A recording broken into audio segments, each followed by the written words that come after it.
umusomyi wacu adufashe gusoma ijambo riri mu gitabo cya Zaburi. Yego. Ibice 51 umurongo wa 5 n'uwa 6. Muri za Bibiliya za mbere ni umurongo wa 3 n'uwa 4, ariko Bibiliya zindi ntoya zihari vuba ni uwa 5 n'uwa 6. Ni karibu adufashe gusoma. 51. 51 umurongo wa 5 n'uwa 6. Ufite Bibiliya ya kera ni umurongo wa 3 n'uwa 4. Avuga ngo Mana mbabarire kubw'imbabazi zawe. Zaburi 51 umurongo wa 6. Ni wowe ubwawe nacumuyeho.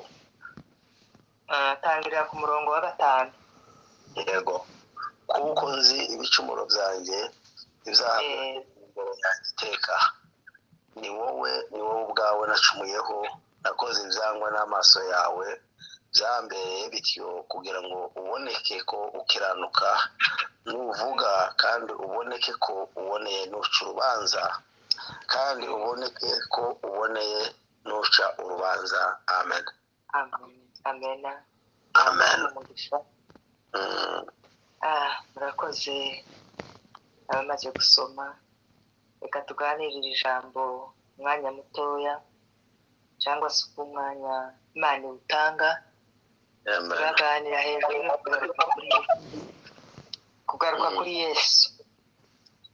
Uwo ni wo mutwe w'amagambo tuvuga, naho twagenda dukora hirya no hino ijambo ry'Imana buriya ryose ni rimwe. Watangira mu itangiriro ukageza mu byahishuwe, uwaza usoma ugasanga ibyo wasanze mu itangiriro ukongera ukabisanga mu byahishuwe. Kuko byose byahumetswe n'umwuka utabasha kubesha, umwuka w'Imana. Imana yo mu ijuru ihabwa icubahiro. Banje kubasuhuza mwese abari muri iyi nibature, abo twateranye, abariko batwumva aho muri hose, abari ku manywa, abo mu gitondo. Yavuze ngo Imana ibampere umugisha. Ubundi kandi bongeye gushima Imana. Imana yatugiriye neza kongera kutuheza iki gitondo ciza. Ni igitondo c'umugisha, ni igitondo c'ibyishimo. Abandi ni umugoroba, abandi ni amanywa. Ivana aho uri hose, umwanya wose urimo. Rero uyu munsi wo kuwa kabiri ni umunsi ufite umugisha wawo wisangisha. Ahari uwundi munsi wa kabiri uzoza, ntabwo uzagira umugisha nk'uwa none, kuko buri munsi Imana iwutegekera umugisha wawo. Niyo mpamvu uyu munsi muri iki gitondo umugisha wa none niwo Imana yatugeneye, niwo Imana yageneye abo yabyukije amahoro. Kuryama ni ibisanzwe, abambere basenze niko bavuze, kandi kubyuka si ibisanzwe. No kuzuka no kwirirwa ni ibisanzwe, ariko ushobora kutagoroberezaho ngo tuzageze ejo. Ariko hamwe n'ibyo ab'Imana yatijije umwuka wo kongera kubaho, dushima Imana. Imana yo mu ijuru ihabwa icubahiro. Ubundi bahaye ikaze, shimira abantu batangizanya n'amasengesho ya 10:00 hamwe, ahandi twebwe bari 11:00. Ayo ni amasaha azagora. Ni amasaha azagora, ni amasaha y'ibitotsi, kandi ijoro riba rikeye, riba rigiye, ariko rero akaba ariho umubiri ugondamikwa. Kuri benshi bazubira ngo uhumure, ukaza wumva ingohe zirafatanya. Ariko rero abagira ubwo butwari, bihaye iyo gahunda, baza babyuka babishoboye, Imana ibahe umugisha. Uzi yuko ayo masaha gutangira 10:00, 11:00 ndetse na 9:00 azagora umuntu ni bake. Ni nka kujya ko gutanga ikigira 10. Ikigira 10 kizakigora, gishobora bake. Niyo mpamvu n'amasengesho y'urukerera ashobora bake. Ibyo bintu byombi uzubishira ku munzani ukabona biragoye. Nzanubaha abantu babishobora, kuko ni ibintu biza birusha, kandi bikarusha bitangira amafaranga, bikarusha nta kindi kintu bidusabye. Ni ukuzuka, kandi n'ubundi biba bukeye tuba tubyuka ariko bikatugora cyo kumwe no gutanga igira 10 uza ubona ryajana ukumva rirakuremerereye kandi ritamara ubukene ufite yego ariko hamwe n'ibyo ni ukuri ndabashimiye abaza babishobora Imana baheze umugisha ndabashimira ababa muri itorero rya mu gatondo kugira ngo dutangize iyindi mirimo cyangwa se ababiriwe bakora kugira ngo basoze bari mu gitaramo Imana yo mu ijuru ibampera umugisha kandi bahaye ikaze mwese abateranye muri iki gitondo abariko batwumva abari muri mute bari mu mirimo abaza kumva amaudio Imana yo mu ijuru baha umugisha ndabiyegereje abakozi b'Imana basizwe amavuta n'Imana twateranye bihaye gahunda yo kuzoza babana natwe ni ukuri baza batubera umugisha batubwira amagambo meza kandi adufasha iki nico mwahamagariwe kandi nico mwasigiwe no kugira ngo muze muvuga mu mwanya wari wose iki kintu niko kuvuga mu muhanda nza mbona abakenya nibo bakunze kuvuga ubutumwa mu isoko mu mihanda ahantu gucya mu mujyi azavuga atabuze umusozi azavuga bakamureba bagatambuka rero n'ahantu nuko twebwe tuba twegeranye baducecetse ariko rero naho niko kuvugira mu muhanda rero abakozi b'Imana baza bavugira hano hantu ku rubuga kuri telefone tutabonana Imana ibaheze umugisha yegereje abakuru n'abatoya ntabwo asubiye kubiyegereza ngo nuko umuyobozi atabiyegereje ariko biyegereje mu mwanya w'ijambo Imana yashize ku mutima yiyegereje abayobozi bacu bo muri Nibature Imana ibahumugisha buri gihe cyose bo wenda hamwe bogira wasanga twebwe dufatiriwe ahandi ahari tukaba tworyama ati twicura amasaha agiye ari kibo buri gihe cyose habonetse umwe habonetse babiri ngira ngo niyo batabonetse ibyo bintu bazaba babigizemo umuhamagaro kandi Imana irawo bashoboza nuko ndavuga ngo Imana ibaheze umugisha yegereje n'uwafashe gahunda ya none atuyoboye neza yiyegereje abandi nawe turakwiyegereje mwene data Imana iguha umugisha amen reka twinjire mu ijambo ryacu twasomye dusomye amagambo meza atwereka kugaruka kuri Yesu ariko kandi turebye hano mu butumwa bwiza bwa Luka ni ibice 15 wenda hari washaka watangira ku murongo wa mbere cyangwa se cyane jewe nashatse guhagarara ku murongo wa 11 hatubwira ukuntu umwana w'ikirara ubutumwa bwiza bwa Luka bwanditswe na Luka nyine niwe wabwanditse yandika n'igitabo cy'ibyakozwe n'intumwa ibyo bitabo byombi Luka yanditse kandi yari umunyamahanga yanditse ubutumwa bwiza bwa Luka ashaka kugira ngo amare abantu gukekeranya kuri Kristo yashatse kuvuga amakuru y'impamo cyangwa se amakuru y'icyemezo ko novuga yuko yashatse kumara abantu abari bagifite gukekeranya ku mirimo Yesu yakoze cyangwa se mu kuvuka kwiwe ihagarariye cyane kuvuka kwiwe no gupfa kwiwe nuko yabanje kuba umuntu wenda hari natekereza iyo ngisomye ngatekereza ngo kuko Yesu yabanje kuba umuntu akavuka nk'umuntu akavukira mu mwana w'umuntu agakura ari nk'umwana nk'abandi benshi bashakaga ko kumuhinyura wenda hari bagatekereza ati se ni gute umuntu yoba umuntu akongera akaba Imana ariko rero uko ngo aje kwandika mu butumwa bwiza yandika amagambo y'amashirakinyoma yandika ahamya yuko Yesu ari umwana w'Imana ari Kristo ibyo yakoraga byose yari Kristo Imana ishimwe cyane amen yanditse mu gice cya 15 umurongo wa 11 haratubwira ngo hari umuntu wari ufite abahungu babiri yego ngo umuherezi abwira se ati jewe peza umugabane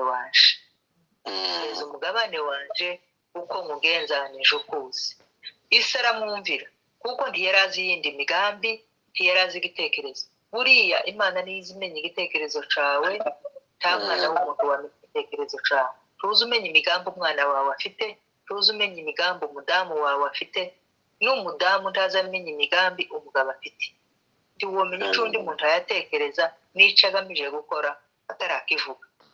Uwo mwana abwira se ati jewe mpeza umugabane wanje. Isi aramwumvira, amuheza umugabane wiwe, aheza mukuru w'umugabane wiwe. Wa mwana afata umugabane wiwe, Bibiliya nayisomye muri ico gice irambwira ngo aragenda aja mu gihugu ca kure. Sinabashije kubona ico gihugu ico ari co, aja mu gihugu ca kure. Ariko muri nje natekereje ndavuga ngo nta kindi gihugu ca kure yagiyemo, n'icisi. Yagiye mu cisi, wasanga atarasohotse no muri ico gihugu, wasanga nimba urugero ari hano muri Kenya, wasanga ataravuye muri Kenya, ariko yasubiye mu isi kuko yari umwana uri mu rugo wubashwe kandi n'umubyeyi mwubashe kandi nawe yubasha ababyeyi. Ariko rero mu gihe yasohotse akava mu rugo rwa se, yagiye mu kindi gihugu.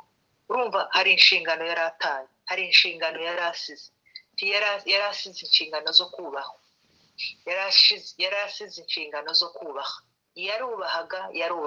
Yarubahwaga.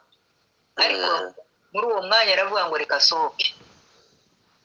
Mu gihe yarasohotse, nico kimwe na ca gihe umukristo azayikira akamenya Imana, yarangiza noneho agasohoka akabivamo. Ntiwibwire ngo azaja kure, azaguma muri rwa ariko azasohoka mu nzu y'Imana. Bibiliya irambwira ngo wa mwana aragenda afata umutungo we wose yamuhaye, ngo aragiye mu gihugu ca kure, ngo agere mu gihugu ca kure, ibintu byose ngo abyishe nabi. Bibiliya yavuze ngo bya bintu byose yajanye wa mutungo se yamuhaye awicana. Ingaruka y'icaha, ingaruka yo gusohoka, ingaruka yo kugenda. Amaze kubimara, Imana imukuraho icubahiro, ngo atangira kuribwa n'inzara muri ico gihugu. Atangira kuribwa n'inzara, inzara ngo iratera, abura aho yerekera kuko ntiyari agifite ababyeyi muri ico gihugu. Buriya umukristo yasohotse mu Mana, umwuka w'Imana bavuye mu mutima, nta kandi kantu kaba kakiri ko kagukingiriza ngo kakubwire ngo wagira gutya. Buriya basa na kujya ku murima iwacu, barahingaga bakazitira kugira ngo inka zitona, kugira ngo ihene zitinjira, kugira ngo intama zitinjira. Mbese kwari ugucungera umutekano wa ya myaka iri indani, wari uzi yuko uzakuramo umusaruro. Bwana Yesu asifiwe. Ariko rero ugiye guhaguruka ugakuraho rwa ruzitiro, ni nako mu buhanuzi bwa Isaya bice 5 ndibaza haravuga ngo uru rutoki rwanje ntako ntarugiriye, nararuhingiye, nararuzitiriye, nararubagariye, narugiriye neza, ariko rwaranze rwera indibu. Ntako umuhinzi atari yarugiriye kugira ngo ugwere neza imbuto ashaka, ariko rwaranze rwera indibu. Aravuga ngo none nurugira gute? Bibiliya iravuga ngo nurukuraho uruzitiro, noneho ikiji cyose kigakandagira. Uyu mwana nawe icubahiro camuvuyeho, kubaha kwari kwamuvuyeho, no kubaha nawe kwari kwamuvuyeho. Ngo ayayisha bya bintu byose, ngo arangije aratekereza abura aho yerekera. Nta mbaraga yari agifite, nta mwuka wari ubukiri mu mukristo wo kuvuga ngo reka kandi nigwanirire gutya. Uruzitiro rw'Imana ruba rwamuvuyeho. Bibiliya iravuga ngo atangira gutekereza, ngo arahaguruka aja gushaka akazi. Aho yagiye gushaka akazi, ngo umuntu wamuhaye akazi yamuhaye ibyo kuragira ingurube, ngo yamuhaye akazi ko kuragira ingurube. Aragira ingurube, ariko abantu bava mu Mana bagasubira mu isi, afite urubanza ku Mana. Kuba uri umwana mu rugo, kuba muvuka muri babiri, kuba ufite umutungo uhagije, isi ari umutunzi, ariko kandi ukawikuramo. Kuba uri mu mwuka, kuba uvugana n'Imana, kuba ugenderanira n'Imana, kuba Imana ikuganiriza, Imana ikwishimira mu gitondo na nimugoroba, ikakubwira ngo umwana wanje kunda, ariko yikura muri izo mbaraga z'Imana. Imana itubabarire.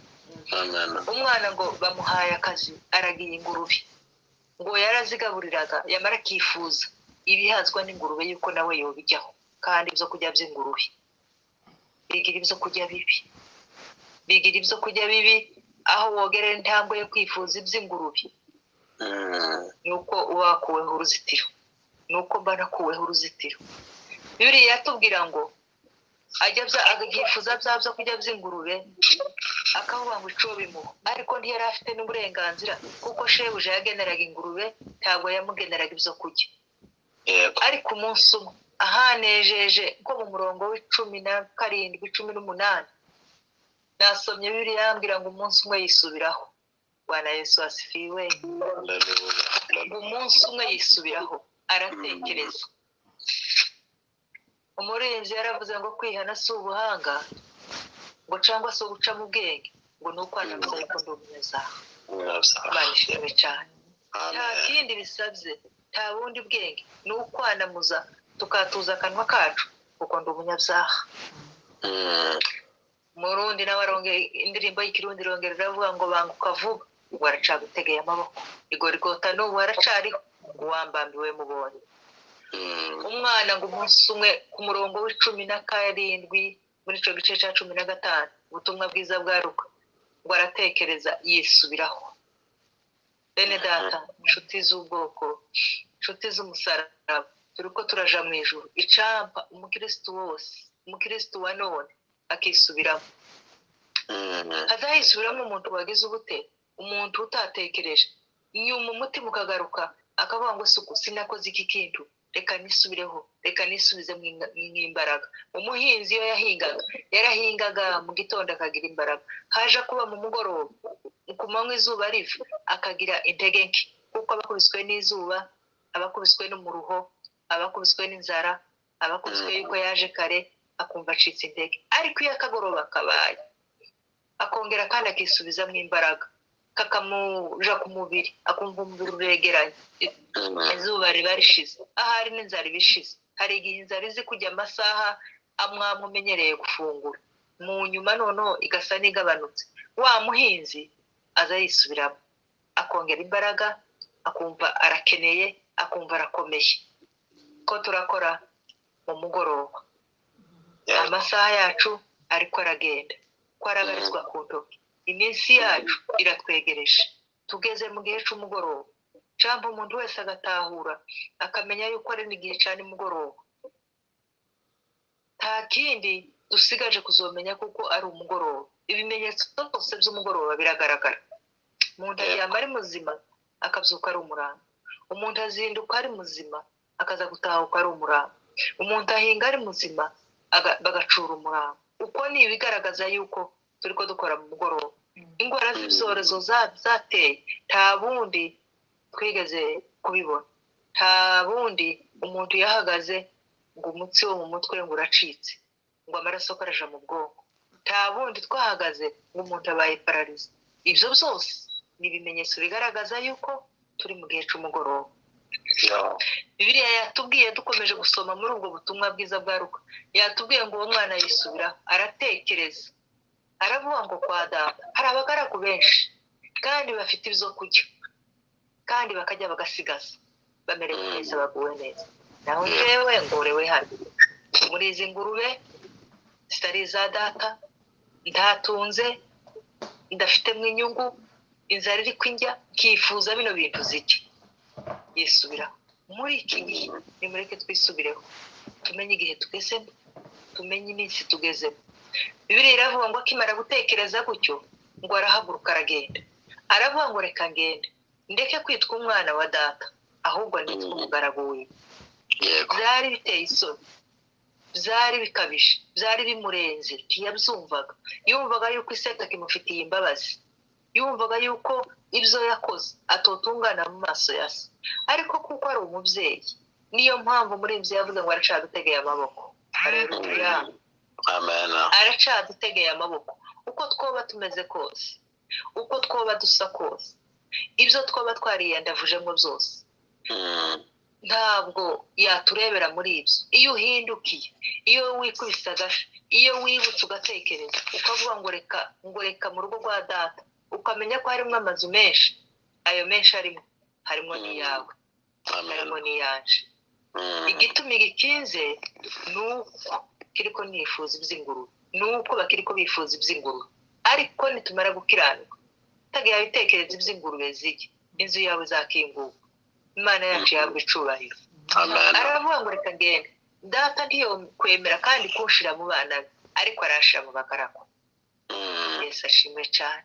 Hallelujah. Ntiyo kwemera kunsubiza mu bana, sinona kwitwa umwana wiwe, ariko data dutegeye amaboko uko twoza turi kose. Ntabwo umubyeyi yari yanga umwana. Iyo ufite umwana ukambakamba ugasanga wenda umusigiye abandi, aza akambakamba akaja mu byondo, akaja hehe agahura n'imyanda, akagira gute.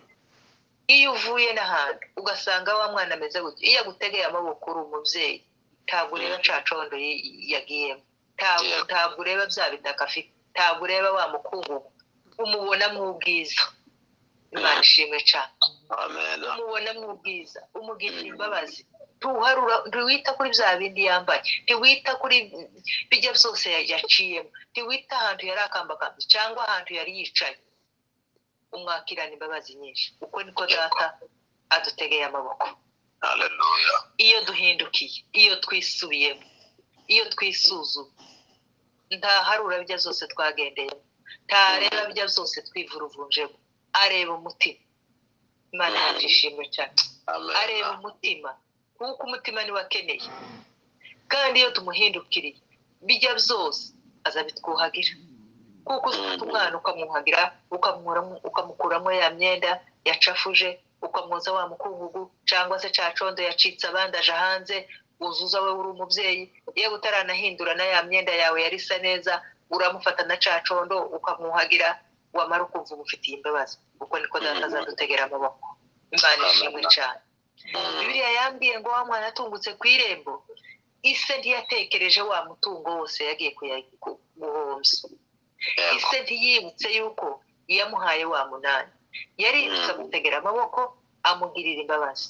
Aravuga ngo ngwino mwana waje. Kandi umwana yagiye avuga ati data, ntabwo nokongera kwitwa umwana wawe bitewe n'ibyo nagukoreye, ariko ndeke ndi umugaragu mu bandi bagaragu, untegeke nk'umugaragu. Ibyo byose ise ntiyabyitayeho, kuko yari yarabuze ikintu gikomeye, yari yarabuze umwana. Byari byaramubabaje. Muri mirongo yo haruguru muri iki gice cyambwiye ngo se ni gute umuntu yobura intama yiba akayiheba. Bibiliya yavuze ngo yosiga intama ugwenda n'icenda, ngo agakurikira ya yindi yazimiye, ngo kandi iyo ayibonye ngo aza yizana, ngo akayishyira mu baturanyi, ngo agahamagara abaturanyi, ngo maze bakishimana kuko ya ntama yabonetse. Imana ishimwe cyane. Tuzi uvuga ngo mfite ugwenda n'icenda, iriya yari yo gushitsa 100, reka igende, ntaco bimbwiye. Kandi urumva iz'ubusigaranye nizo nyinshi, ariko Bibiliya yanyemeje neza yuko usiga za zindi ngo ukaja gushaka iyazimiye. Bigaragara yuko Yesu akeneye umuntu umwe, kandi afite abakiranutsi benshi, ariko akeneye umuntu wazimiye kugira ngo amugarure muri za ntama zongereze kwirishana. Yesu ashimwe cyane. Arakeneye wa mubare gukomeza kuzura, ugakomeza kuba 100. Arongera aravuga ngo se iyo umudamu yataye ifeza, yataye urushiringi, ngo azagerageza gukora amasuku mu nzu, ngo akatsa itara, ngo akarushakisha akagutora, ngo iyo arubonye ngo azahamagara abaturanyi bakishimana. Yesu ashimwe cyane. Azahamagara abaturanyi. Ibaze ngo niba ufite amafaranga 1000, hatakaye wenda 100 cyangwa se agaceri k'atanu, ariko ngo azagerageze kukubura. Ibyo byose ni imitima y'ubwoko bwacu, ni imitima yacu, ni imitima y'abakristo. Imana iri kwishakisha. Ikeneye umutima wanje, ikeneye umutima wawe. Kuko umutima wawe n'umutima wanje nibwo butunzi Imana ikeneye. Imana yacu yahabwa icubahiro. Bibiliya yavuze ngo wa mwana aserutse mu rugo, ise aramwishimira, ngo arirukankazana ikanzu nziza, ngo aramwambika, ngo afata ikimasa kibyibushe, ngo arakimubagira. Ibyo byose yari kubikorera yishimiye wa mwana we wagarutse. Ntiyari kuharura ibyo yagiye guhombya, yari ko yishima kuko amubonye, kuko yari yarabuze ikintu cy'agaciro. Umutima wawe umwe ufite agaciro imbere y'Imana. Yesu ashimwe cyane. Umutima wanje umukiranutse ufite agaciro imbere y'Imana kuruta bariya bose banyabyaha nubwo bo 1000, ariko umutima wawe ufite agaciro, Imana irawishimira. Niyo mpamvu Bibiliya izitubwira ngo mu ijuru iyo umupagani umwe cyangwa umunyabyaha umwe yihaye, ngo ijuru rizagishima, kandi ari umwe muri iyi si. Ndebera umuntu umwe uba wihamye muri iyi si, ariko mu ijuru bakishima. Ni ya ntama ibigarutse mu ntama 99. Bibiliya yambwiye ngo isi aramwishimira aramubagira akora ibirori, ariko ngo mukuru wiwe ngo ararakara aramubwira ngo ariko papa titwabanye naje n'ubundi usubiye mu isi yovuga ati se ni ukubera iki wishimiye wagiye guhomza, naho jewe twaturanye, jewe twagumanye, jewe twabanye, ni ukubera ko utishimye. Ariko yaramubwiye ngo mwana wanje ibyanje byose ni ibyawe, ibyo ntunze ni ibyawe, ariko murumuna wawe yari yarazimiye none arabonetse. Tuharura ibintu yahombeje. Imana ntizayita kuri biriya byose twagendeye mu byaha, izayita ku mutima wawe iyo uyihindukiriye ukayigarukira.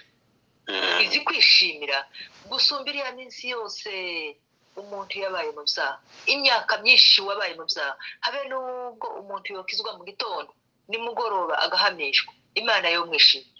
Tiyo harura ya minsi yose, tiyo harura bya byaha yagendeyemo, tiyo harura wa mwanya yatakaje, ya myaka yapfuye ubusa, imubona kaho uwo munsi avutse. Yesu ashimwe cyane. Izimubona kaho uwo munsi yavutse. Kubera iki?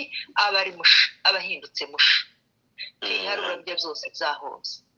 Bene data muri iki ico dukeneye niki? No kwihana. Ushobora kuba ndi kuvuga aya magambo mu mwanya umwanya wo kwihana. Ushobora kuvuga aya magambo ejo hanje ntihabeho, umugoroba wanje ntubeho, kuko turi mu gihe cy'umugoroba. Iyo umuntu ariko akora umugoroba azakora atanguranywa n'umwiji kugira ngo arebe aho yakora, kugira ngo arebe aho yarara atunganyije. Umwijima kuraza, umwijima kuramusatira, natwe ko turihuta gukora. Umwijima woza kukugeraho, woza kungeraho, hari ibyo ntarageraho, hari icyo Imana ishaka kugeraho. Irashaka kongera kuko umutima waje utungana ugasa n'uw'Imana. Imana ihabwa icubahiro. Muri iki gihe hakenewe imitima yo guca bugufi. Muri iki gihe hakenewe imitima yo kwigenzura. Muri iki gihe hakenewe imitima yo kwisubiramo. Kwisubiramo ni gute? Nuko jewe ubwanje inzi imigenderanire yanje n'Imana, kandi uri iyisi uko wiyizi nanje uko niyizi niko Imana inzi. Yego. Uko abantu banzi siko Imana inzi, uko abantu banzi nanje siko niyizi. Ntukabeshwe ngo ntuzi uko wiyizi. Uko nyiyizi, nimba ndi umunyentege nke, nimba ndi umunyabujyajya, nimba ndi umuki, uko niyizi niko n'Imana inzi. Yego. Kujya Imana izi, ntugashakishe ngo uvuge ngo se uko Imana izi gute. Hari abantu usanga benshi yumva ngo aha hari umuntu, kunze kubibona hano iwacu muri Kenya, bakumva ngo hari umuhanuzi akiruka, kandi yashaka akamubwira ngo ngaho mbwira uko, wese uko ngo mbwira uko meze. Ese wiyobe uko wiyizi, uko umeze, uzi uko umeze, twakunduzi kujya wagiye gushakisha kuri uriya ngo aguhanurire, wagiye ubizi. Nagiye nzi yuko umutima uzucira urubanza kuko ndi umubeshi. Nagiye yuko umutima uzucira urubanza yuko ndi umunebwe. Nagiye nzi yuko umutima wanjye uzucira urubanza yuko niba. Nagiye nzi yuko umutima ucira urubanza n'ibindi n'ibindi. Ibyo byose ndabizi, ni jewe ubikora. Kandi kuko mbizi ibindi n'Imana yaje irabizi, kuko izi mbona ibyo nkora byose ibihaye imbona. Ariko nkabirenga kaja kubundi nkamubwira ngo sengera umbwira ukomeze. Ntabwo ubundi yomenye ukomeze, ariko uzi ukomeze, nanje nzi ukomeze. Kandi Imana izi uko niyizi niko n'Imana izi. Uko niyizi niko Imana izi. Ese mwene data wiyizi gute? Njyewe niyizi gute? None noba niyizi nk'uyu mwana w'ikirara, cyangwa noba niyizi k'uyu wasigaye mu rugo? Gusohoka mu nzu y'Imana ntabwo ari ukuvuga ngo navuye mu itorero. Muri iki gihe abakristo basigaye basohoka kandi baririmo. Tukaribamwo kubw'umubiri, tukaribamwo kubw'igihagararo, tukaribamwo kubw'akanwa, tukaribamwo kubw'amagambo, ariko umutima nturimo. Ntaco bimaze, zobaka wa mwana wasabye umugabane wiwe akagenda. Uko niko abantu benshi muri iki gihe tuvuga ngo ni naka, tuvuga ngo ni hehe, ariko benshi barimo kubw'ubukristo bwo mu kanwa, kubw'ubukristo bw'umubiri, kubwo umubari, kubwo kugaragaza ishusho y'uko nashitse mu itorero, kubwo kugaragaza umubare wo ku gitabo, kubwo kugaragaza umunsi wo gutonda, kubwo kugaragaza kwitabira ibikorwa by'Imana, kubwo kugaragaza gutanga, kubwo kugaragaza ibindi n'ibindi. Ariko igikenewe si umuntu w'inyuma Imana ishaka, ndashaka umuntu w'imbere. Umuntu w'imbere niwe ufite akamaro imbere y'Imana, niwe ufite agaciro. Nimba tuba turirimba abaririmbyi bakaririmba ngo uri uw'agaciro imbere y'Imana, ntabwo ari agaciro ngo ndi umutunzi, ntabwo ari uw'agaciro ngaragarira mu itorero ngo ni uko ntanga, ntabwo ari agaciro ko kuvuga ngo ni ubwiza, ni uburebure, ni uburanga, ni ukuba mfite abana benshi, ni ukuba mfite amatungo, ni ukuba ndi umukire, ni ukuba nakira abashyitsi, ni ukuba ndi ahantu heza, ni ukuba naravutse mu muryango mwiza, ni ukuba ndi umuzungu. Nimba ndi uw'agaciro ni uko umutima wanje ukenewe n'Imana, ni uko umutima wanje Imana wishimira. Nico gusa gikenewe muri iki gihe, ni umutima wawe, ni umutima waje. Kandi agaciro kawe ntabwo ari agaciro k'ibintu utanga, nta nubwo ari agaciro ko kuvuga ngo rego ndagaragara buri munsi, pasiteri ni jewe azi, ni jewe akoresha, ni jewe aganirira. Ariko abapasiteri b'iki gihe baragowe, bakozi b'Imana nimwihangane ko murakora mu gihe kigoye kandi kiruhishe. Igihe abakristo twagize amenge, ubwenge bwinshi bwo guhendana, bwo gufata ku maso, bwo kugira gute. Ariko mufite byinshi muzarubukana imbere y'Imana. Mwebwe muri mu kwihanganira intama z'iki gihe zigenda zitambika, zinjira mu mahwa, zinjira mu nzira zidafudutse, zigira gute. Ariko twese wa munsi wo ku cyumweru cyangwa se wa wundi munsi tukagaragara imbere y'abakozi b'Imana, dusa neza, tuvuga neza, tuganira neza, duterana neza, dushaka dutanga n'amafaranga menshi, dusurana, tugira gute. Ibyo byose ariko si ico gikenewe, nta nubwo ari ico gifite agaciro imbere y'Imana, nta nubwo ari ico gitumye gituye muri iyi si, ahubwo umutima wawe. Imana ishimwe cyane. Umutima wawe, umutima waje niwe ukenewe. Yoramuka akagira abantu 3, 4 mu itorero ariko bishimiwe n'Imana, kuruta kwa kundi kugira abantu benshi ikanisa ryuzuye ariko batishimiwe n'Imana. Kandi nawe nta kundi yogira, ntabwo ari Imana ngo aramenye ikiri mu mutima w'umuntu, kimenya umutima w'umuntu n'Imana. Bene data, dusomye aya magambo hano mu gitabo cya Zaburi, reka ariyo turangirizaho. Yatubwiye ngo kuko uzi ibicumuro byawe n'ibyaha byanje, igihe cyose biri imbere yaje.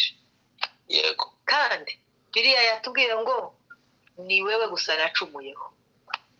Nimba ncumuye kuri mwene data, nzamenya ko ncumuye ku Mana. Ntabwo Imana izahagarara imbere yanje ngo mbone ko nayicumuyeho. Ngicumura kuri mwene data, ngacumura mu mutima wanje, ngacumura kuri mugenzi wanje, imba ncumuye ku Mana. Imana iri muri wewe, Imana iri muri jewe. Ntabwo Imana izohagarara. Imana iri muri aya magambo dusoma, iri muri aya magambo twumva, iri muri aya magambo tuganira. Rero kibaye ncumura ku itegeko rimwe riri muri iki gitabo, ngacumura kuri mugenzi wanje, ngacumura ku mushuti wanje, ngacumura ku muturanyi wanje, ngacumuye ku Mana. Kuko Imana nta kundi se. Imana ifite ishusho nk'iya mugenzi wanje, Imana ifite ishusho nk'umuturanyi wanje. Imana iri muri we, Imana iri muri wewe, Imana iri muri jewe. Imana iri mu muzungu, Imana iri mu mwirabura. Nimba ncumuye ku mutima wanje, ncumuye ku Mana. Kuko Imana ituye muri je, ndi ubuturo bw'Imana. Nuko ndabizi kandi nuko ntabimenye, ariko ndi ubuturo bw'Imana. Mu gihe mba ncumuye ku buturo bw'Imana, imba ncumuye muri cya gihe ncumuje umutima wanje, imba ncumuye ku Mana. Nta wundi muntu wamenya uko nacumuye. Imana yo mu ijuru niyo ibihaye itekerezaho kandi niyo ihaye imbonaho. Hatubwiye ngo buri gihe cyose ibicumuro byanje biba biri imbere, nta kindi bisabwa. mureke twisubireho muri iki gihe k'uyu mwana. Yaricaye aratekereza, abona icubahiro ciwe carashize, abona agaciro kiwe karashize, abona ntaza ahari, nta mwanya arimo, nta rugero arimo, ntiyari umwana, ntiyari umusaza, ntiyari iki, yari yiyandavuye ahantu gusa kazangurube yararagiye. Arabyitegereza abona ntibimushimishije, ariko aravuga ngo nta kindi nakora, reka nongere nce bugufi imbere y'Imana, reka nongere kandi mpindukire mu rugo rwa data. Biriya ivuga ngo mu rugo rwa data hari amazu menshi, kandi ayo yose ni twebwe yategurije, ariko iyanje yoba ikinze kubera kuko nagiye kuragira ingurube, iyawe yoba ikinze kubera kuko Imana itakubona muri ca kibanza. Ariko yaravuze ngo reka kandi nongere ngende, ninshaka sinkitwe abana. Ariko kuko umubyeyi yaramufitiye imbabazi, yaramukinguriye. Imana yo mu ijuru ihabwe icubahiro. Yaramukinguriye, arongera amugira umwana. Mwene data, nshuti y'umusaraba, kingura inzu yawe. Ni ubushake bwawe, ni uburenganzira bwawe bwo gukingura iriya nzu yawe. Ni ubushake bwawe bwo kuyikinga, ni ubushake bwawe, ni uburenganzira bwawe bwo kuyikinga. Ariko icyo Imana yifuza, irakeneye ngo wongere ugaruke mu rugo. Nanje nongere ngaruke mu rugo, nongere kandi anyite umwana, wongere kandi akwita umwana, wongere kandi Imana twishimire, yishimire imitima yacu. Nta bundi bwenge burimo, nta n'ubundi musambo urimo, nta n'urundi rukiko rurimo. Ni ukwiyemeza gusa kuko ndi umunyabyaha, kemera kavuga ngo Mana ndaje imbere yawe, nongeye kugaruka. Imana ikongera ikakugarurira icyizere, ikongera kandi ikakugira inkoramutima, ikongera kandi ikayobora umuyoboro wawe n'Imana, ikongera kandi ikakuvumerera. Ntiziharura imyaka ubaye mu caha, ntiziharura iminsi yakubuze, izi kubona kuko na ya minsi yose ngira ngo none mwari kumwe. Ariko kingura inzu yawe, ari wo mutima wawe, ari wo mutima waje. Takira Imana igushaka muri iki gihe tugezemo, igihe kigoye. Ese nogenda ngikingiranye inzu yanje, naje wenda hari imbere nakoze neza, natunganiye Imana, ariko mu minsi ya nyuma imva mu rugo. Nimba naravuye mu rugo, kaba ngiye naravuye mu rugo, kaba ngiye ntakiba mu rugo, kurumva nojahe, noba naragiye, noba narakoze iki, nabijya zose nakoze neza, kiri mu rugo ntabwo biba bicibutswe. Nta nubwo arizo zotuma inzu yanje ikinguka. Ibyo zose nakoze harenze ibibi bikinga yanzu.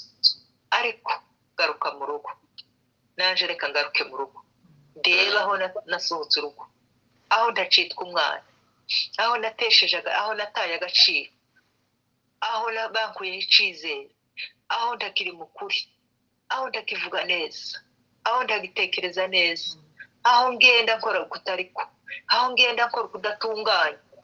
Wavuye mu rugo. Kuva mu rugo ntabwo ari ugusohoka ngo ugende utore urugenzi, ndetse wenda ufate n'indege, ufate n'imodoka. Kuva mu rugo ni ukuva mu mwuka, ni ukuva mu bushake bw'Imana, ni ukuva mu mwanya w'Imana, ni ukuva mu migenderanire yawe n'Imana. Ikaza ikagushaka ikakubura, mwagaza muhurira, warahavuye. Wahinduye icyicaro, wahinduye ingendo, nahinduye imvugo, byose byarahindutse muri nje. Habaye iki kugira ngo mpindure? Ariko haracari umwanya w'imbabazi. Imana ntiraza kujana itorero ryayo, iracandinze, nawe iracakurinze, n'uwundi uwo ari we wese iracamurinze. Iracakeneye ngo bariya bose yabaremye bakunda kandi bishimiye. Ntabwo yabaremeye kwandavura mu byaha, yabaremeye kugira ngo bubake ubwami bw'Imana. Imana ibishimiye. Iracakeneye iriya mitima yose, iyi yose uzugenda uhura nayo, tukavuga ngo sukuriya ari mu biki, ese kuriya ari hehe, kuri uriya mwanya kirimo. Imana iracamurinze ngo awuvemo. Twebwe twagiriwe ubuntu, jewe nawe twagiriwe ubuntu, twagiriwe umugisha, tuva muri bine, reka tugume mu byo turimo, kuko ibyo urimo nibyo bifite agaciro kuruta biriya wavuyemo. Icyatumye bivamo, wagiriwe ubuntu, Imana yakugiriye neza, igukura hariya. Ntabwo wari kwishoboza, ariko Imana iragukunda. Nshuti yanje, ijambo ry'Imana riratubwiye ngo tureke kuva mu rugo, tugaruke mu rugo, dutekereze, twisubire. Acari umwanya wo kwisubiramo, tukavuga ngo reka dusubire kwa data. aracadutegeye amaboko. Kwihana nta bundi bwenge burimo, ni ukwemera kuko turi abanyabyaha. Kandi buri gihe cyose icyaha cawe tikiza kibora, icyaha cawe tikiza kibora. Habe nubwo cocana mw'imyaka kiza cicara kikubera ibuye usitaraho. Iyo wagakoze ukumva ntiwagakuye mu mutima, kaza kaguma kugagara, wazugira ngo unezerwe ukagonga, ukagenda ugakubita niko usitaye kwibuye. Buri gihe cyose kiza gikomeza kuba igisebe. Habe niyo wakizwa utaracatura, ukacigugumirizaho ukagitindaho, uzugenda ukanezerwa, uzugenda ugakora, camara kikagaruka conyine. Iyo umaze kunezerwa wicaye hasi indirimbo irangiye, kiza kubwira ngo nubwo unezerewe. Ariko aka kantu, ariko umunsi gusa wacatura, umunsi gusa watekereje, umunsi umutima wakuje ese ku kintu y'icihanye kikakuvamo, uwo munsi uzawatura kikakuvamo, ukagira amahoro mu mutima. Ubundi unezerwa ukanezerwa, ariko ukagenda ukagonga, ugakubita ku rukuta, kikakubera ingaruka. Wicara ukava mu mwuka, ukabwira ngo ariko urabizi, habe nubwo uhaye unezerwaga, wararenganyije wa munsi. Ka gafaranga k'abandi, ka kantu k'abandi, uranezerwa ariko nanone ubimenye, ukumva uragonze, umuntu agakonja, umuntu akava mu mwuka, umuntu agasubira inyuma, kandi abandi babonaga ameze neza bataha. Umutima ukakubwira ngo kariya kantu utarakagaruka, kariya kantu utarakihana, ntabwo bizakunda. Ariko umunsi wisubiyemo, umutima ukakubwira ngo bivemo, nta kamaro, nta nyungu, uzawatura. N'ubwenge nta bwenge uba wakoresheje, uciye bugufi. Mwene data, ni igihe cy'umugoroba turi ko dukora, ni igihe cyane. Reka twisubiremo, duhuye n'amabeho y'umugoroba, izuba rirashize, inzara irashize, duhuye n'akabeho ka nimugoroba.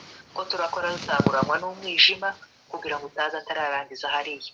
Uwo mwijima ushobora kuntanga taragera hariya.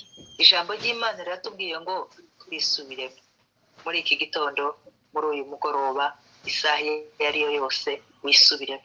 Kwisubiramo nuko wisuzuma, ukareba aho watariye imigenderanire yawe n'Imana, aho wagaze upfukama, ya masaha, ya dakika, wa mwanya mutoya, wa mwanya ukungana, ugahura n'Imana mukaganira. Ariko habaye urubobi, naje harasibye. Reka dusibure, twongere twihagarareho kugira ngo tugaruke mu rugo, inzu zacu tuzikingure, ijambo ry'Imana ridufashe kandi ridukomeze. Amen. Amen.